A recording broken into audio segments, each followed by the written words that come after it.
Good evening, everyone. I am Ramya, and I will be the host for today's session on Decode Your CTC. Thank you so much for taking the time to join us today for another webinar. This webinar is brought to you by Woven Technologies, which is an online career platform for young professionals. You can get free career guidance from industry and subject matter experts and navigate your professional journey. Read our curated articles on work trends, tips, and tricks to help you learn and grow in your profession. We also partner with a lot of companies and host their job requirements on our website. So please do check us out on www.woven.com and register to be part of our online community. Now, I would like to introduce you to the speaker of this session, Sangeeta Balachandar. Sangeeta is the Senior Regional HR Director, South Asia for Trimble, a global technology company.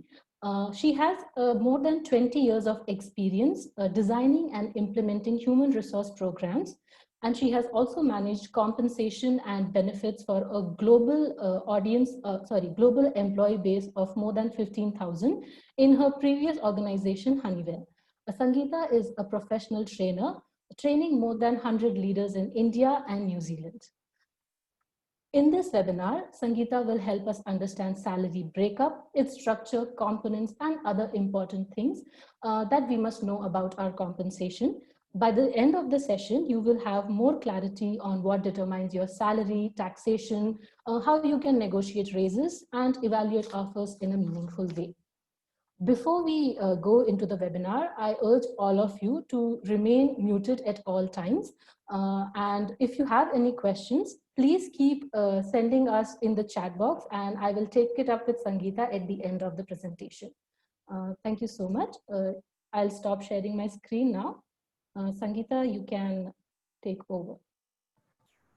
Thanks a lot, Ramya. Good afternoon, everyone. It's a pleasure to be here and speaking to all of you.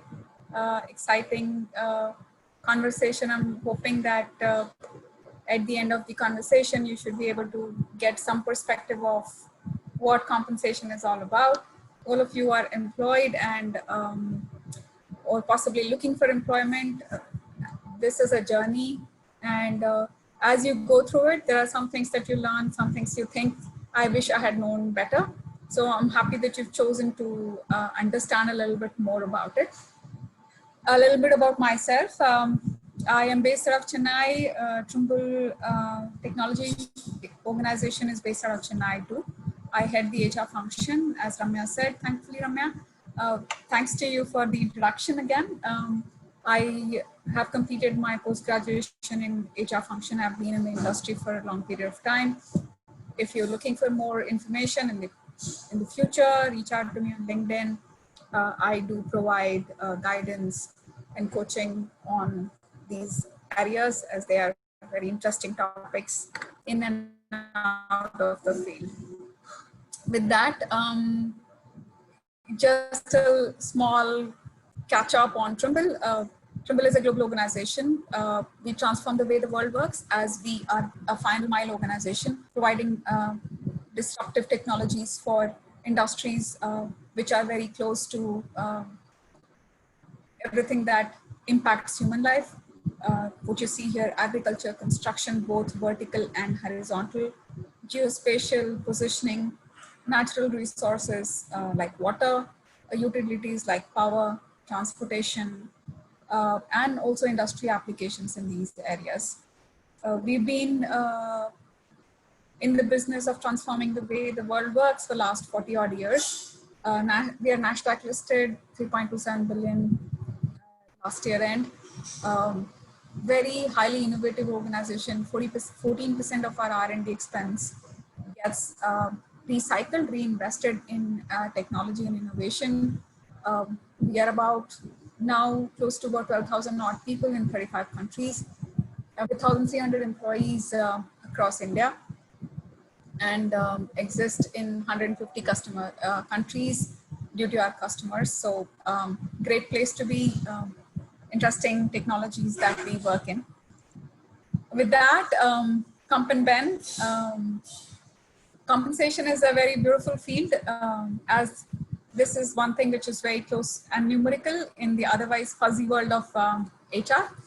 Um, when we think about compensation, we are looking at the paycheck that comes to you at the end of the month, but there's always a lot of question that's running in your head when you're trying to get a job or you have a job on saying, am I paid enough? And that's one thing that you are never happy with. A lot of times it's also, it doesn't matter if I am paid enough. What is my batchmate getting paid? Is my next door neighbor paid higher than me or not? So there's a lot of benchmarking that we do as humans.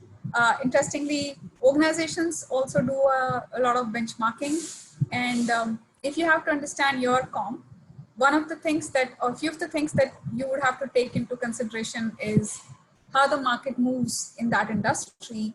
What is the supply versus demand of the skill that you possess? What are the kind of organization that you work for? For example, large multinational companies who have larger brands might have a totally different compensation philosophy or thinking versus a small startup which is trying to find a foothold in the market.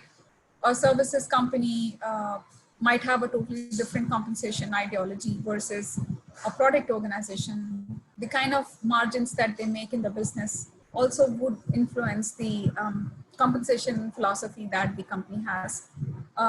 When I say compensation philosophy, the different philosophies that can exist in the in the organization is I as an organization can choose that we want to be market leaders in compensation, so we will pay you top dollars, and we would also then get work done accordingly.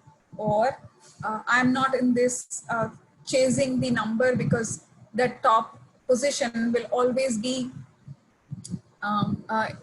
elusive number to chase, as there's no end to it. So let's just go back to say we will benchmark ourselves to 60th percentile. That means there are 40% of the organization which might be paying more than us, and 60% of the organization or 59% of the organizations that are going to be paying less than us.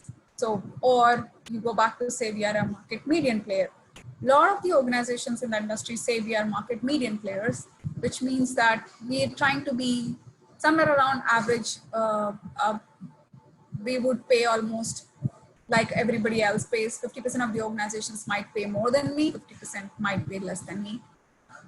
And one of the largest influences of how your compensation gets decided is also the profitability of the organization. Nowadays, when you have a startup organization that gets started up, you have a good VC funding, you have the money to burn till such time you hit the product in the market, then the organization then decides what is it that they would invest to be able to bring in higher compensation or employees at a higher salary, because you are looking for a skill as an organization which might not be available, or you're not able to lure people into it.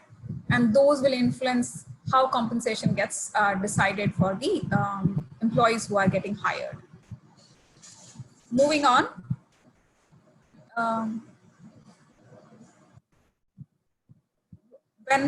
If you see my last slide, I have spoken about market movement. That's a interesting part, because when I as an employee say, who's the market that you're comparing with? Because I always seem to find somebody who is getting paid more than I am getting paid.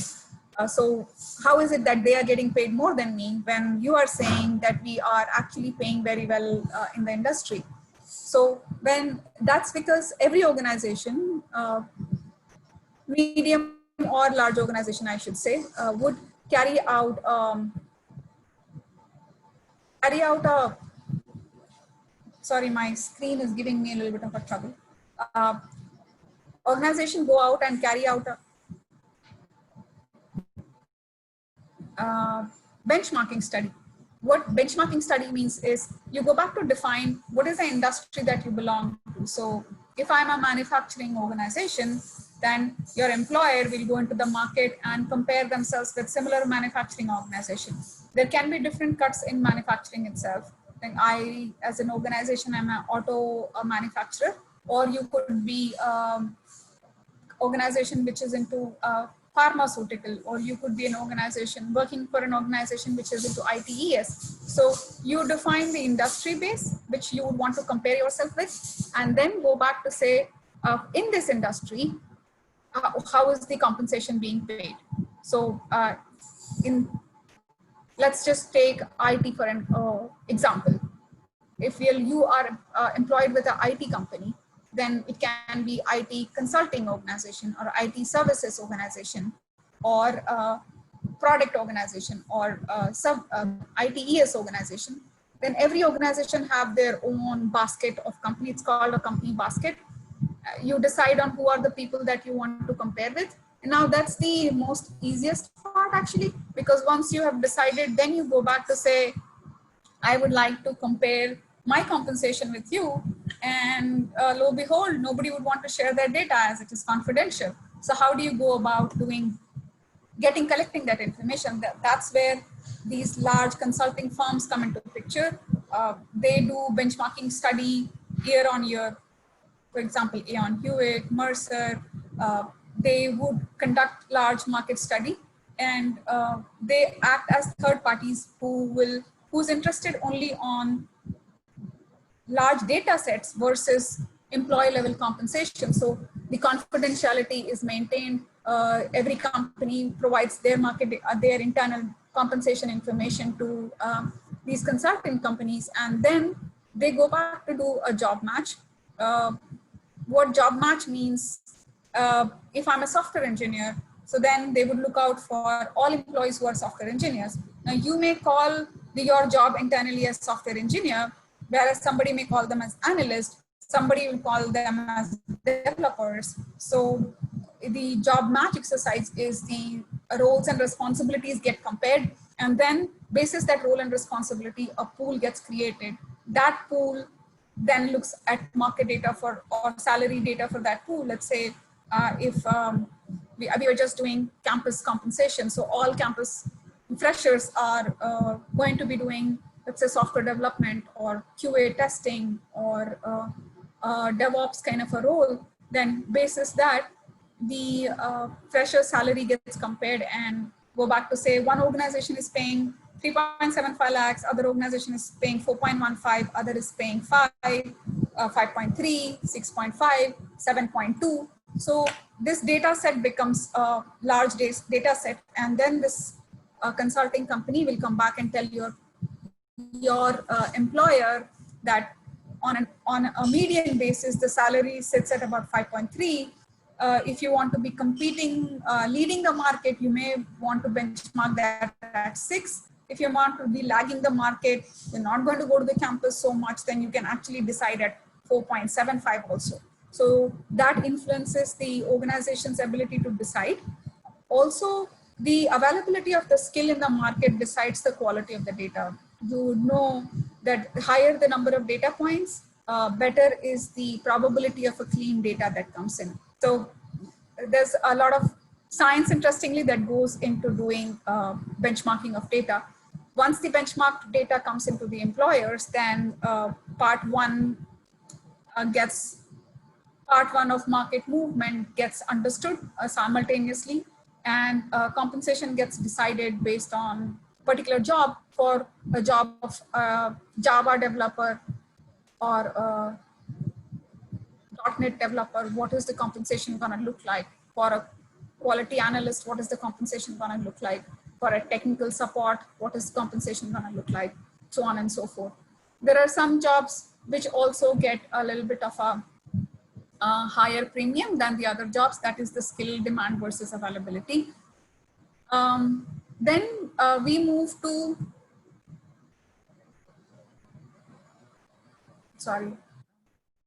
then you move to, let's say you have gone through all of this, you understand how your market is, and you are looking for a job, let's say, and are looking at how should I negotiate my compensation? You must understand what the kind of role that you're going to be playing. Is this role niche or not? What is the availability of your skill in the market? If your skill is that of a premium skill, then you would be able to demand a premium on your job. If you are doing generic skills, then law of averages comes in, and more generic the skill, more available it in the market, then you would start driving towards the center of the structure than at the ends, not the negative, but the positive end on the higher end. So you start coming into the center. You've landed yourself a job after understanding all this, and have decided a number that I think I should be looking at, let's say for ease of conversation and calculations, a salary of 10 lakhs. I want 10 lakh as salary. Now, what goes into that 10 lakh as salary is very interesting, as you can be told that your total compensation, this piece, is 10 lakhs, but what will come in hand might only be 5.5 lakhs. Or your CTC is 10 lakhs, but you would also be eligible for A, B, C, D, E, or if you produce bills, your take home can go up by this percent. If you are ready to, these are allowances which can be taxed, and that's when your head starts to spin, saying, I'm looking at 10 lakh and I'm expecting that I will get a percentage of that in my pocket. The higher the percentage, the better for me. That is where your whole conversation around what is the total cost going to be comes into picture. You should look at your total compensation as what is the fixed component in it and what percentage of it is incentive. The other question that you're going to ask in that would be, if it is incentive, then what is the payment schedule of the incentive look like? Typically, incentives change from when you look from the bottom of the pyramid to the top, with most junior campus hire at bottom to senior leadership at top. The incentives are an inverted funnel. What it means is, the higher the impact the role can make on the profitability of the organization, the higher is the risk salary. Incentive is basically a risk salary. So if you're a person who is risk averse, you may want to be looking at more fixed compensation than incentives. If you are a person who is in mid or senior management jobs, then you would have compensation which is at risk. The incentive can range up to 30 to 40%. Sales employees have almost 50% salary mix as incentive, because their ability to go out, convert business deals, drives what they take home ultimately. So on an average at the junior level, there might be about 10% of the salary which is incentive or at-risk salary. When you are given an incentive, the words that can be used are performance incentive or quarterly performance incentive plan, a bonus plan, whatever is the word. Please go out to check on what is the payment schedule look like, how often has the organization paid 100% of the bonus, is there upside to the bonus. So if, for example, you were given an offer of 10 lakhs, your bonus on that is inclusive of 1 lakh rupee as bonus. That means 9 lakh is fixed, 1 lakh as incentive. Then how often has the company paid 100%? That means if anybody else was at 1 lakh, did they get paid 1 lakh at the end of the year? And if they did, then how often have they done it? Was it only 1 year? Is there an upside? Upside would be that instead of 1 lakh, was there any year when the payment was actually 1.1 lakh or 1.2 lakh? And is there a plowback? Plowback is return. So a lot of incentives actually get paid out a quarter later than when you become eligible. And for the incentive to pay out, you have to be on the rolls of the organization. So actually, if you are looking at exiting, then you plan your exit to be able to not lose out on your incentive, or understand that if I have served my notice, then I should be able to get it even though I am not there on the board. So those might be questions that you may want to look at. Other component which is critical is the basic. All other allowances are taxable allowance, called in any form is taxable. With the new tax regime, the government has made it so beautifully clean that doesn't matter whatever the name of the allowances, it can be called fancy allowances, non-fancy allowances, allowance, but what it means, it is one another name of calling it because it is taxable income. The only component which drives everything else is the basic, because a lot of your retirement plans and contribution plans are driven by the basic. Typical basic percentage is about 40%. When we are younger, we look at basic as a bane because that results in deductions from your salary towards provident fund or contribution to gratuity. But as you start to age and go positive on the other side of 50s, when you start realizing that that is beautiful and you might have wanted to contribute more, as that's a retirement fund that you have not anticipated or thought about. So basic percentage is critical as it drives your retirals. HRA in the old regime was non-taxable. There is a formula that drives it, pretty simple formula on how much the HRA typically in large cities like metros is about 50% of your basic, and but not all of that HRA is actually non-taxable. Only a percentage goes as non-taxable income, but the other components, conveyance is taxable now, all other allowances are taxable. Interesting piece is sometimes the organizations come back and tell you that they do reimbursements. So they might have a program, some organizations have like a travel reimbursement. They would provide you either a cab or if you are not taking a cab, then if you produce bills, then they will reimburse that expense. That reimbursement is going into their P&L and is actually non-taxable in your hands. So if they have any reimbursement plan, that's interesting because that is not adding to your taxable income. One other question that you may always want to look at, or when you're negotiating salary, you want to say, all this is okay, but what about a JB, or joining bonus? All this is okay, but what about a retention bonus? Now, joining bonus, the idea behind a joining bonus is to see if you can join within a timeline to meet the organization's requirement of a person being on board and how fast can you be employable. So if there is a job which requires you to join immediately, they may throw in a joining bonus. A joining bonus is typically built in to pay for the loss of compensation which is going to happen from your previous organization if you have to pay some money to release yourself. So if you are in a hurry to be quitting the organization and joining here early, you could negotiate for them to be reimbursing you towards your settlement for the notice period with the last organization. If you're relocating from one organization to one city to the other or one state to the other, you can request for a relocation allowance. Relocation allowance, if you submit bills, is non-taxable. So it is better to ask for reimbursements on, as you are anyway going to spend some money on it.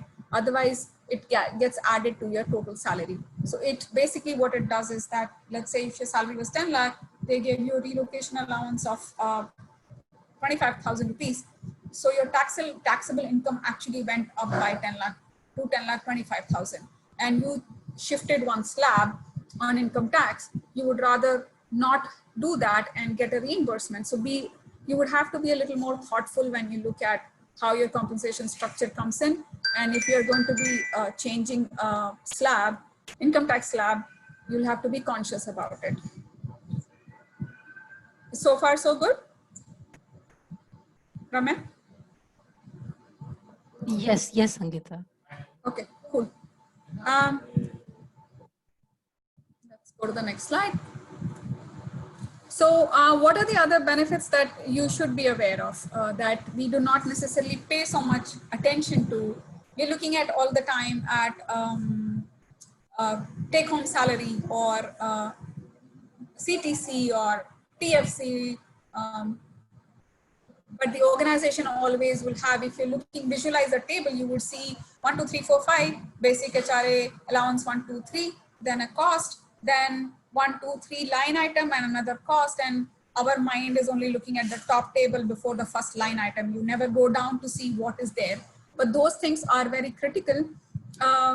Even if you are wanting to stay with the organization for 2, 3 years only, as hidden in those lines are things which can possibly in time of need be the most critical support for you financially. So one of it is retirals. If you are of an average age of less than 30 years, that's a number that you do not want to be worried about, saying, oh, it doesn't matter to us. But what I can tell you is in 1940s, I think the average living age of a human in India, as published by the government, was 35 years. So most humans alive at the age of 35 in 1940s, before independence, were looking at death at the age of 35. So there wasn't much that needed to be planned. So if you're born in 1940s, most of our parents would be born in 1940s or early 50s. If they looked at the data in 1940s and said, I do not have to be worried about it to plan for my retirement because I'm anyway not going to be living, then it would have been a very different planning now. So if you look at a normal household in India currently, the generation, our generation, looks at three things: planning, financial planning for our children because they need to go for education, retirement fund, a house, and taking care of our parents. So those are the things that you get bucketed for. And retirement formed a huge chunk of their financial planning. But the current generation, which is coming out of college, isn't necessarily thinking of retirement planning as that's something which is really far away. But looking at things that you should focus on to be able to build your fund, as it's a slow development that is happening, is your provident fund, as 12% of your salary and 12% contribution from your employer is going towards your provident fund, and also voluntary provident fund. If you are getting some money, you can choose to look at volunteering some more money into your provident fund, as that is one body which is giving you higher than a market return on investment. And these are non-taxable at the time of retirement. If you want to withdraw it at the time of retirement, those would be non-taxable. No other instrument currently in the market would give you that kind of benefit of non-exempt at the time of withdrawal. Almost all instruments, any mutual fund is taxable. Whatever you make gain on it is taxable income. So that is critical. And the gratuity contribution. Gratuity, all of us look at it from a point saying, oh, you will only draw it if you are in the company for 4 years and 8 months. I might not survive that time. I might look for greener pastures. Somebody will give me 40% hike and I would go away. But being able to look at that money as after 2.5, 3 years, you may as well drag your feet to 4.5 years and ensure you get your gratuity out and go, as that is something that is worth the while and is a 15 days salary for every completed year of service. Suddenly it becomes 2.5 months salary for having worked for the company for 3-4 years. So that's something is necessary. The other part which is really, really critical is the benefits. We have to be looking at our offer holistically in terms of what else can the employer give, or what else the employer is thinking about in terms of me as an employee. If the employer is focusing on your health, that's an employer which is progressive. And if they do things like health initiatives, they are looking at how healthy you are. I can give you membership to a health club, or I'm interested in you doing some stretch exercises. I'm interested in speaking to you about health. I'm both mental and physical health. The organization has funds towards education, higher education, gives you unlimited sick leave, or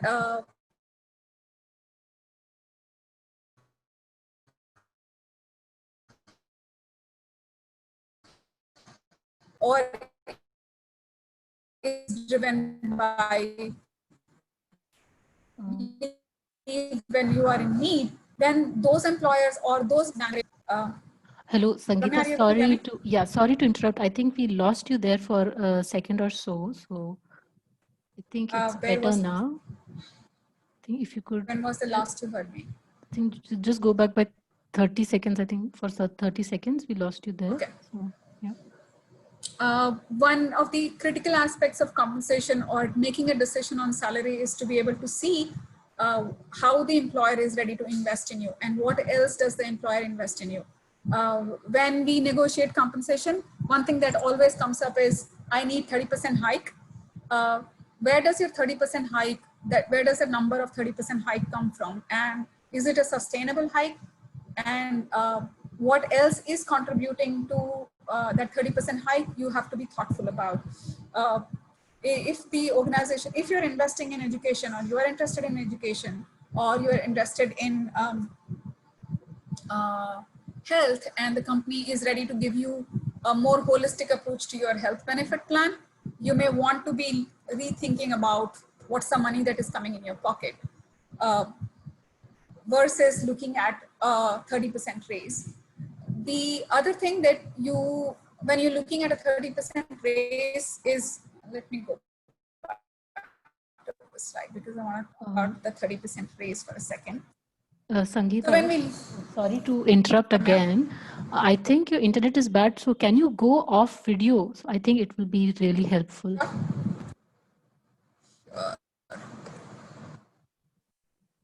is it any better now? Yes, it's definitely better. Please continue. Thank you. Okay, thanks, Ramya. The rain is gonna catch up, so maybe that's giving you the trouble. So when we're looking at a 30% hike, what we do is I'm comparing the number that is printed by my employer or the prospective employer, and then comparing it with everybody else. Go back to look at what will actually go in your pocket than what is the number that is written there. A lot of times when we are negotiating salary, we go back to say, I got 9 lakh as base, 1 lakh incentive. I want a 30% hike on this. So give me 14 lakhs or 15 lakhs. And because we are also looking at, or most Indian mind says, if I say 15 lakh, at least they will land at 13 lakhs. But you may have components which are more beneficial to you than they giving you cash in hand of 15 lakhs. And by the way, the moment you cross the slab from 10 lakhs to 15 lakhs, your income tax slab changed from 10% to 15%. So you are going to lose more money on income tax, and maybe all your take home comes down to the same number. Or when you actually draw your first month salary, you see you didn't necessarily make that 30% increase in your take home salary. So do the math in terms of how you're looking at your take home salary and the components which are going to be straight away coming into your pocket. That is where reimbursements make more sense than fixed salary. Your basic percentage makes a lot of sense. Employers which have higher basic percentage will give you lower take home salary as the contribution to Provident Fund is going on there. If they are giving you a joining bonus, then there is going to be a clawback on the joining bonus, or relocation or retention. The employer will expect that you would work for them for a period of time to be able to make that money.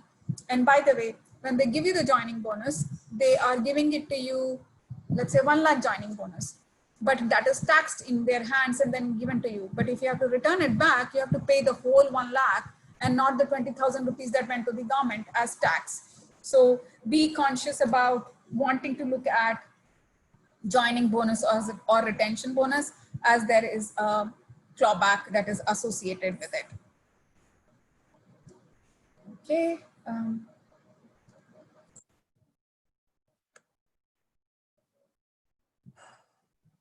Things that we don't pay attention to but must pay attention to are the health insurance plans. Health insurance industry is one industry that is growing at almost 25% year on year. What that means is, if I as a person went to the market last year to buy insurance, then versus next year, my insurance premium will go up by about 20%. So if the employer has a beautiful insurance plan which covers yourself, if you're married, your spouse, your children, very limited companies cover your parents now, then that's something that you should really read through and understand it. Some concepts on insurance plans are copay on premium or copay on claim, and the access to hospitals, which make a lot of difference, especially when you are in need. 90% of the employees do not use insurance plans. We only contribute to it. Is 10% of the employees who use parents. You can surely relook at the company before you say no to them. Ramya, I'm still audible? Yes, you are. Okay. It says my internet is weak. No, but we can hear you. Perfect. So that's one point about insurance. Also, when your employer says they are doing copay on premium, that means they want you to share the burden of premium, and the only one way premium goes, and that is up. So your payment will continue to grow higher. Copay on claim is if you go into a hospital, then they will ask you to share the burden of the hospitalization. No, there is no way I can highlight more on why it is so critical to look at parental insurance plans, because the last generation, most of our parents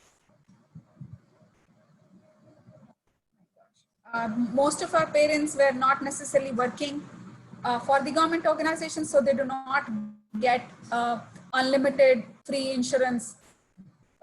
People who work for central government or agencies or state government agencies get unlimited insurance cover, but the private organizations do not provide that insurance cover, and that becomes a challenge for our parents. So if you have healthy parents, get them on an insurance plan now, as if you do not claim, then that goodwill continues to build, and when there is need, you would be able to cover your parents there. The other thing that is necessary is accident and death cover, something similar to a LIC policy. All organizations provide accident cover or death cover. They typically do 1 time your CTC, 2 time your CTC, 3 time your CTC. So that means that if you meet with an accident and are not employable, you would get some kind of a money as one-time payment, and that can take care of some of your incidental expenses that come in. The need for insurance plan, again, just to highlight it, given it is super criticality, is also that currently the government says is that average age of people, average living age of people in India currently is at about 75. That means most of us, or people who are going to live till about 100, are already born, and after about 75 years, the people are spending most of their life. So 25 years of your life is going to be assisted care, which is where you need maximum cover on insurance, which is where you need retiral benefits that are going to be able to support you, but we are not necessarily supporting or investing in that. So those are two things that we should focus on: the retirals, how are we contributing, and also on the benefit plan. The other thing that I wanted to speak about for a quick 1 minute, and I think Ramya, we're out of time, is the income tax changes that the government has brought. If you are in a salary bracket here in the old regime, that means last year the government brought in changes in your income tax declaration, where currently income tax is so cumbersome that it gives a lot of people a huge amount of stress. When you have to submit tax, you always feel whatever papers you have, whatever planning you have done is not going to be enough, because we also do kind of a ballpark planning. Yeah, I will invest in a ULIP plan, and then I will save. So you go back and declare something for income tax saving, but you do not do it. And a lot of times try and buy insurance plan just to save income tax. But by the time the insurance plan matures, you have forgotten the password, you do not have the paperwork, as it's 25 years. So all of that forgotten money. So a lot of us, what we do is to save that 20% or 10%, we invest 30% more, because on all the investment, government is giving you 5% saving on income tax or 10% saving on income tax. So the new regime, especially in the center line of people who are between 5 to 12 and a half to 15 lakh, the better thing is to align to the new regime, as what it does is that doesn't ask you to go through any of the paperwork, no LTA, no HRA, no housing loan, you're not locked down in anything, and all you get, your money is in your hand, and you can make better investment plans versus what government is aligning you to. That's all the slides that I wanted to talk about, Ramya.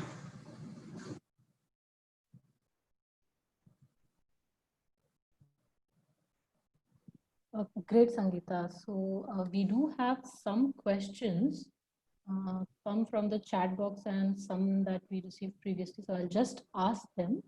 Just 1 second. So Renila asks, you can hear me, right? I can. Yeah, so Renila asks, like, does compensation change according to different cities? A very good question, Vanilla. In India, you would not see market-based compensation differentiation, but there are some high-cost cities and low-cost cities. For example, Bombay is considered a high-cost city, and your typical salary might be a little higher than possibly a Bangalore. Or Gurgaon also sees a little bit more salary benchmarking. When you do benchmark, there is a difference, city differentiation that is seen. But what happens is when the organizations are looking at data, they do not look at one particular data point, they look at a range. And the city differentiation comes within the range of the salary that they look at. Bombay is seen as an expensive city by almost 10%, and that is because of the rental expenditure. Chennai, for example, is actually more expensive than Bangalore by almost 2-3% because of the higher cost of living, which is driven by higher rental costs. So yes, there is, but because the organizations look at a breadth, a range, it doesn't figure out. But when you're trying to negotiate and moving cities, moving into a Mumbai or a Gurgaon, you can ask for a little higher comp. Great, thank you so much for answering that. So Manjula has a question. She asked, she wants some tips for building a compensation for sales team. Manjula, why don't you reach me on LinkedIn and we can speak about it, because that's a long class to attend. Okay. Sriram has a question. Is it necessary to reimburse incentive or PFB while leaving an organization? If required, how can we avoid it? Sriram, can you re-word that for me? Is it necessary to, or is it necessary to reimburse? Is it necessary to reimburse incentive or PFB while leaving one organization? Like while you are leaving your organization, is it necessary to reimburse the incentive of PFB, and is it avoidable? So when you're leaving an organization, you should be submitting your bills to get the money out as non-taxable. If you go back and say that I have components of pay, I declared for it. Let's say there is a component like telephone reimbursement. The idea of the PFB or telephone reimbursement in PFB is that I am incurring an expense, so my employer allows me to reimburse that towards company. So if you do not submit that bill, then they will just tax it at your current tax bracket, 10%, 15%, and give it to you. If you have not incurred the expense, don't create fake bills. But if you have incurred the expense, take the effort, then you are saving yourself 10% on that bill. So if you spend $1,000, you will save the 100 rupees. Otherwise, your 100 rupee gets lost. But for that, don't submit fake bills. A lot of time we create, especially rental bills, all these kind of reimbursements. We all earlier had books and periodicals. We had a uniform allowance, and there was no uniform existing, which forced people to go back and buy every year some bills and come back and then spend. We had medical expenses, medical reimbursement. And I had seen a lot of people doing over-the-counter bill production saying, give me bill for 1,000 rupees because I want to claim that 15,000 rupees non-taxability, which doesn't take you anywhere. Thank you. Sriram, I hope you've that answered clarifies. Sriram's question. Yes, you've answered his question. Arjun has a question. What he asks is how he can discuss the salary part. Like if he has an offer, can he demand hikes from other companies? Like how he can, I guess he's asking how he can negotiate deals like when he has different offers. So that is very ethical conversation, frankly speaking, because when you're giving a commitment to somebody that you're going to be joining, then you go back and negotiate with them on the basis of your capability and what you would want, than saying, I will go into the market, get myself another offer, and now you're giving me a higher offer, as you are going back on your word. So I will ideally want you to not go back on your word. That stands for character. And what you want to build in long term is a character, not a bank balance. Character pays more in the long run than a small bank balance increase currently. But if you're wanting to negotiate on compensation, you can go back to negotiate on what is your market data that you have. That market currently is paying these kind of jobs, these kind of salaries. You, if you are looking at a very, very easy way to get some market data is to do some job search online and see what are the compensation that is getting listed for those job searches. That can give you a fair idea about what is the range that an employer is ready to pay. And basis that, you can go back to negotiate compensation. Great, thank you for that. So Renala has a follow-up question. What happens when someone moves from a high-cost city to a low-cost city?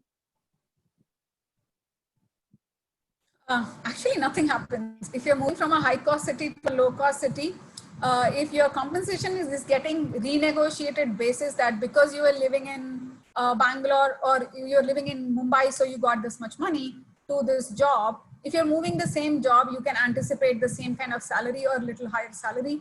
If you are getting promoted, then you should be anticipating some higher hikes, because every job level movement has a compensation associated with it. So I wouldn't expect you to be ready to take a dip in your compensation. With just capability to save goes up. Great. So Vidya had a question. He asked, under what circumstance are salaried corrections or adjustments done? I think the most important part would be for a salary correction to happen is to look at how critical the job is for you in the company.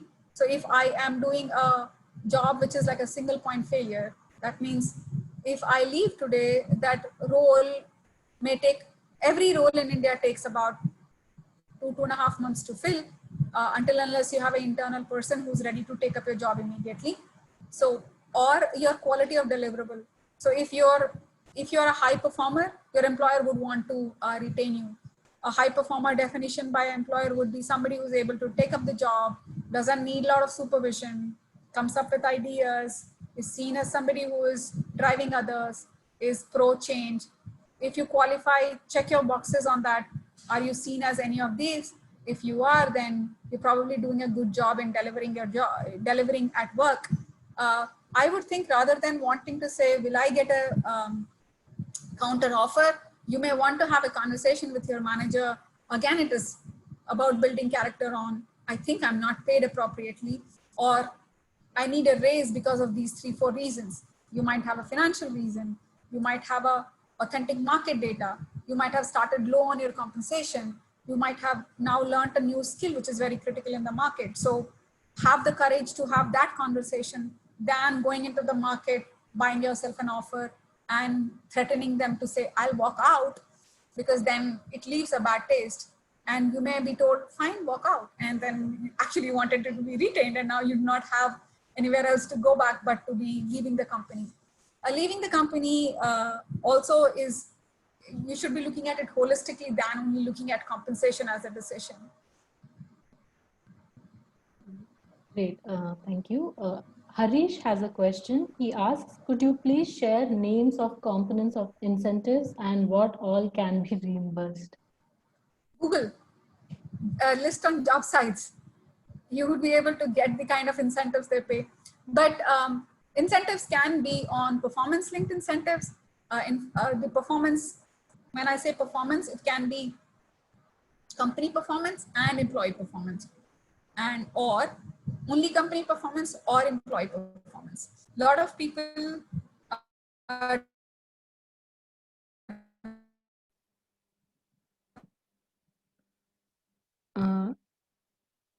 Angita, I think your internet is slow again, frozen. Jobs. So there are some.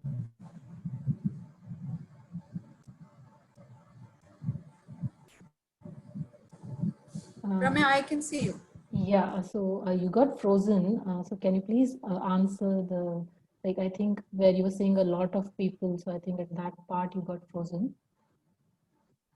Sure. So a lot of companies have jobs which are very easily measurable. What it means is that they are able to track your performance and can tell you how are you doing on a job.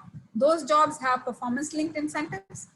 Some businesses provide you commission basis the kind of sales that they are able to achieve. So that's how the whole um, incentive plan gets built in. So it's the idea about incentive is to delay payment and get your skin in the game, as if you do better you will get paid better, but the payment gets delayed.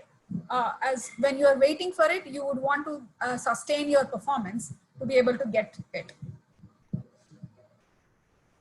Okay, thank you for that. So Sriram has another question.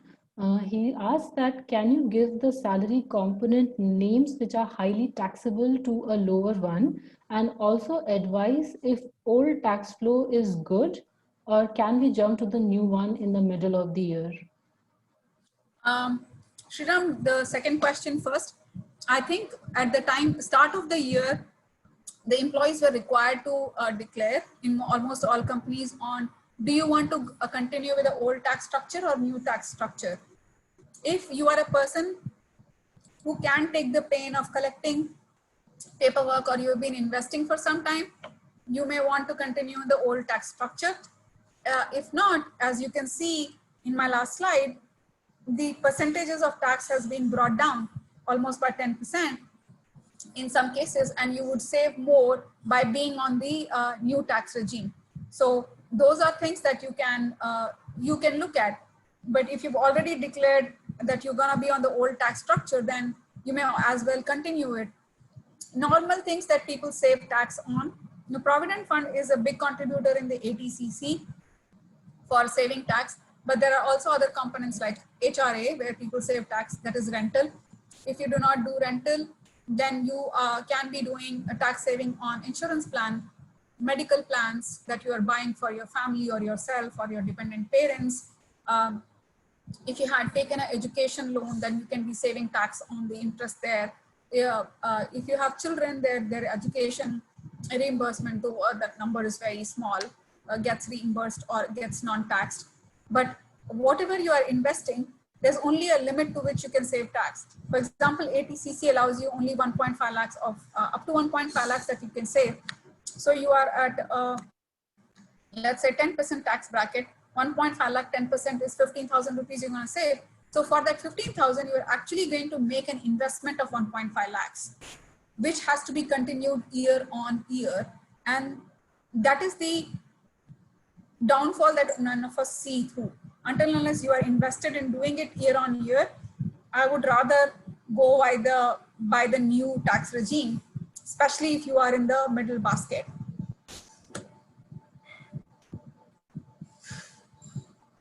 Great. Thank you for answering that question, Sangeeta. I don't think we have any more questions. Um, I'll be running a poll. Please do give in your feedback about this session. Please take like 1 minute of your time to share your feedback. I hope you see the polls.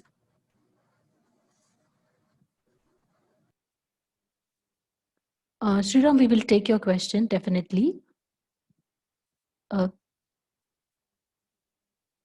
Please take a minute of your time to, give answers to the polls. I hope you can see that. Yeah. In the meanwhile, Sangeeta, Sriram asks that in some companies, why a long tenured employees are not paid up to their experience or market level, while a new hire employee gets market or above market standard paycheck. Like ideal considering exceptional performance employees with decent or exceptional track record. Shriram, it's something that almost everybody talks about, where companies take decisions on build versus buy. So it goes into the organization philosophy on what is the basic reasoning behind it is that the market, Indian industry has grown by, or year on year, the typical IT organization has been growing by about 10% in terms of compensation. So you may get on an average 8 to 11, 12% at the maximum hike year on year. But when you change a job or you jump a job, almost everybody is jumping at about 20 to 25%, 30 to 40% in some cases, especially when you are making the shift between one level to the other. Now, the other problem that happens is that a lot of times when your role expands, along with the expansion of the job, your compensation doesn't expand. Let's say I'm just an engineer today. From a engineer, I become a senior engineer. But when my job changed from an engineer to senior engineer, my compensation did not necessarily go up like that. It sat there, my job changed. And you are told mostly that your compensation correction will be taken up. So instead of a 10% hike, you get a 13% hike. The market actually for that job might be totally different. And when they're getting people as senior engineers from a market, they're going to go bring somebody at a higher comp. Not all the times, but sometimes that does happen. So that is where the challenge for internal versus external happens. Having said that, there is compensation is being looked at always at median. So the concentration of people happens in the center, where the variance might be about 7 to 10% internally. The people who are outliers would be very less. Outlier would be people who are very low on comp or very high on comp. If you realize that you are in such a situation, you may want to have a conversation with your HR person or your manager, quoting them what the market is currently giving for the kind of job that you are playing in the market. And you may also want to tell Sriram that it doesn't have to be that you need to get yourself a job from the market to prove your worth, but if you are a good performer, they would listen to you.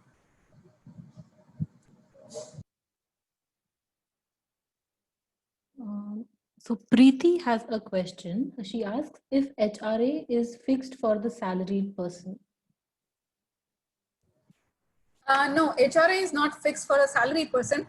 HRA is actually depends on your basic and the city you live in. So all large cities, the HRA is 50% of the basic. Smaller cities, it is about 40% of your basic. So it's actually driven by your basic. Okay, thank you for that. I think that's it for the questions. I think we can end the webinar here. Thank you, Sangeeta, for such an insightful session, especially about something that is so important, but not a lot of us pay attention to it or have a lot of details about this. So definitely, I really learned a lot from this session. So thank you so much for that. And thank you everyone for joining us. And I hope you all had a good time, and please look forward to other such webinars. Just one thing. So Sagar, do you have a question? Like, do you want to ask a question? So please go ahead. We can wait. Yes, everyone, I would like to tell that we will be sending out the recording of this whole session to your registered email IDs through which you registered for this webinar. So definitely you can view this later. Please share it with your friends, because I definitely believe that we have a lot of important information here. So once again, thank you so much everyone for joining, and we'll come up, I guess, next month again with another webinar for you. So please stay tuned for that. Thank you so much and have a good day, everyone. Thank you again, Sangeeta. Thank you so much for this session.